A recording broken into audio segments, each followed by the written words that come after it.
Good morning to all of you. Today I am going to discuss the confusion between mutually exclusive and independent events. बहुत सारे बच्चों ने मुझसे पूछा कि सर हमें थोड़ा सा इंडिपेंडेंट इवेंट और म्यूचुअली एक्सक्लूसिव इवेंट को एक बार और बता दीजिए, उसमें थोड़ा कन्फ्यूज़न होता है।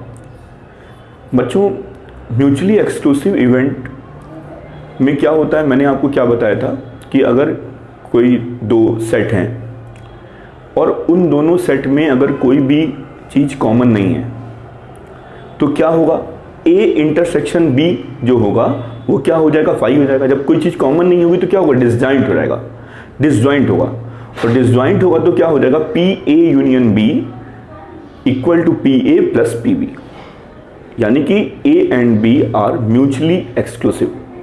जब उनमें कोई भी चीज़ कॉमन नहीं आई तो वो क्या होगा, म्यूचुअली एक्सक्लूसिव होगा। यानी हमें क्या चीज़ देखनी है म्यूचुअली एक्सक्लूसिव में कि उन दोनों में कोई चीज़ कॉमन तो नहीं है। अगर कॉमन है तो वो म्यूचुअली एक्सक्लूसिव नहीं है। अब इंडिपेंडेंट के बारे में, इंडिपेंडेंट के बारे में क्या है कि कोई दो इवेंट हैं, जैसे कंडीशनल प्रोबेबिलिटी है। कंडीशनल प्रोबेबिलिटी में क्या होता है, PE/F, यानी कि F इवेंट आपकी हो चुकी है और जो बची हुई है E, उसकी प्रोबेबिलिटी निकालनी है।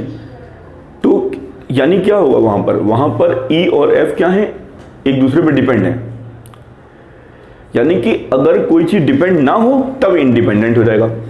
अब आपको मैं थोड़ा सा एक बार समझाता हूं, पहले थोड़ा सा इसकी थ्योरी देख लीजिए, फिर मैं आपको एग्जांपल से सारी बातें क्लियर कर दूंगा।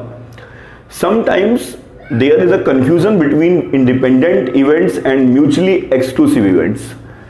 Term independent is defined in terms of probability of events, whereas mutually exclusive is defined in terms of events subset of sample space.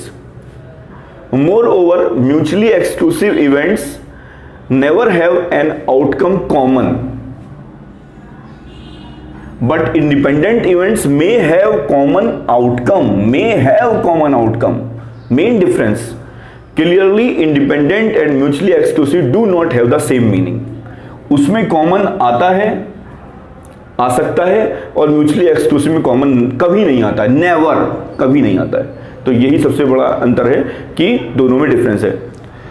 In other words, two independent events having non-zero probabilities of occurrence cannot be mutually exclusive, and conversely, two mutually exclusive events having non-zero probabilities of occurrence cannot be independent. अगर mutually exclusive है तो independent नहीं होगा, और अगर independent है तो mutually exclusive नहीं होगा। Next, two experiments are said to be independent if for every pair of events E and F, where E is associated with the first experiment and F with the second experiment, the probability of the simultaneous occurrence of the event E and F when two experiments are performed is the product of PE and PF, calculated separately on basis of two experiment. PE intersection F equal to PE dot PF. अब मैं आपको इन दोनों जो आपकी conditions हैं इसको example की help से आपको समझाता हूं मैं। Consider the experiment of drawing a card from a deck of 52 playing cards. आपको एक कार्ड खींचना है प्लेइंग कार्ड्स में से। जाहिर सी बात है, प्लेइंग कार्ड्स, आपका डाइस, आपका कॉइन, ये सब क्या है, इक्वली लाइकली है। जो इसके आउटकम्स जो है इक्वली लाइकली होते हैं। If E and F denote the card drawn is spade. E क्या है, स्पेड होने की प्रोबेबिलिटी। E क्या है, स्पेड आने की प्रोबेबिलिटी है कार्ड में। तो इसकी प्रोबेबिलिटी क्या हो जाएगी, PE की स्पेड कितने होते हैं, 13, तो 13/52 यानी कि 1/4। अब PF क्या हो जाएगा, PF क्या होगा, card drawn is an S. S कितने होते हैं बच्चों, 4, तो 4/52 यानी 1/13। अब आप देखिए इन दोनों इवेंट में कॉमन आ रहा है कि नहीं आ रहा है। पहली चीज तो ये चीज करनी होती है चेक कि वहां पर लिखा म्यूचुअली एक्सक्लूसिव में नेवर आउटकम कॉमन और इंडिपेंडेंट मे हैव कॉमन। तो इसमें कॉमन आ सकता है। जो स्पेड जो आपका एस होगा स्पेड का अगर हो जाएगा तो वो कॉमन हो जाएगा इन दोनों में। तो PE इंटरसेक्शन F कॉमन हो रहा है, जिसको हम लोग हिंदी में बोलते हैं हुक्म का इक्का। तो एस ऑफ स्पेड क्या हो जाएगा, कितने होंगे, 1/52। अब आप देखिए ध्यान से, PE.PF का मल्टीप्लाई करके देखिए, PE क्या हो जाएगा 13/52, PF क्या हो जाएगा, PE क्या है आपका स्पेड, वो जो आपने कार्ड निकाला वो स्पेड है तो ये होगा। F क्या है, card drawn is an S, आपने एक पत्ता निकाला वो एस का है तो क्या होगा 1/13। आपने देखा कि जो आपका हुक्म का इक्का है, यानी कि एस ऑफ स्पेड कितना होगा, 1 हुआ तो 1/52। अब आप ध्यान से चेक करिए कि इन दोनों का मल्टीप्लिकेशन क्या है, 1/52 आ रहा है, तो ये इंडिपेंडेंट इवेंट्स है। मैं अब आपको इसको थोड़ा सा और डीपली समझाता हूं। अगर मैं PE/F करूं तो PE/F क्या होता है, PE intersection F upon PF। P intersection F क्या है 1/52 अपॉन PF कितना है आपका 1/13। जब आप इसको सॉल्व करेंगे तो 1/4 आएगा, और which is equal to PE। ये आपका PE के इक्वल आ रहा है, यानी कि अब एक बार और देख लेते हैं, PF/E देख लेते हैं, PE intersection F upon PE ये क्या हो रहा है, इक्वल टू 1/52 अपॉन 1/4, तो 1/13 इक्वल टू PF।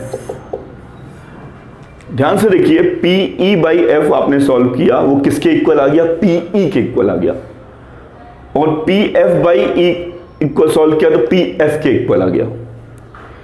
इसका मतलब क्या हो रहा है कि occurrence of event F has not affected the probability of an occurrence of the event E। कोई इफेक्ट नहीं कर रहा है, अगर ये इवेंट आपकी हो जा रही है तो भी उसकी प्रोबेबिलिटी PE के इक्वल आ रही है। यहां पर भी ऐसा ही हो रहा है, occurrence of an event E has not affected the occurrence of an event F, PF/E equal to PF।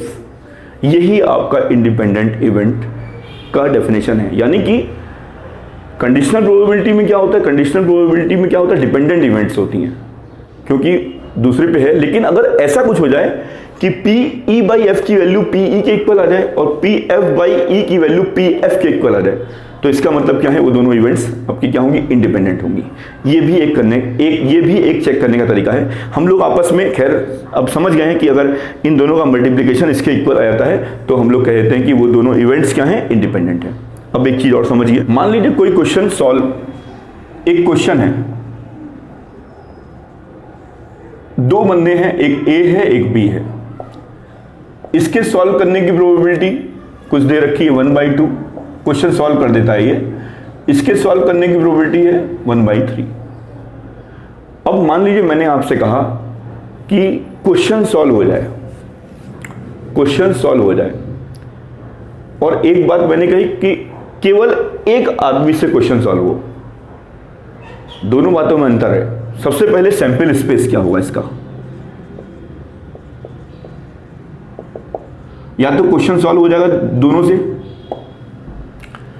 या A से होगा B से नहीं होगा,